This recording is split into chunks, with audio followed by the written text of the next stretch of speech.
আমার স্বপ্ন আমার আর্ট একাডেমি, আর সেটাকেই আরও এক ধাপ এগিয়ে নিয়ে যেতে আজ আমি এসেছি শিয়ালদা। ওখানে গিয়েই আমার আরও একটি বেশ বড়সড় ইচ্ছে পূরণ হলো।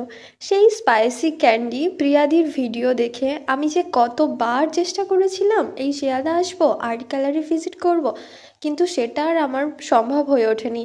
আজকে আমি সুযোগ পেয়েছি, সেই সুযোগ কি ছাড়া যায়? আমি চলে গেলাম আর্ট গ্যালারিতে এবং সেখান থেকে আমি নিলাম সব থেকে ছোট্ট মিনি ক্যানভাস, আর এটাই হচ্ছে আমার জীবনের সব থেকে প্রথম ক্যানভাস। এছাড়াও কিছু আর্ট মেটেরিয়ালস নিয়ে নিলাম, আর ওখানে দেখলাম জুয়েলারি মেটেরিয়ালসগুলোও অ্যাভেলেবেল আছে। আর এখানে দেখো আমি দেখাচ্ছি উই লাভ শিয়ালদার এসটাই খালি লাইট জ্বলছে, আর এস হচ্ছে আমার নাম, ওই জন্য আমি আরও হাসছিলাম। আর একটু পুদিনা পাতার ড্রিঙ্ক খেয়ে নিয়ে আমি বাড়ির দিকে রওনা দিলাম। আর্ট মেটেরিয়ালের লোভ আমার মাথার মধ্যে এতটাই চড়ে গেছিলো যে আমি আমার ট্রেনটাও মিস করতাম আর একটু দেরি করলে। যাই হোক, পেয়ে গেছি। টাটা।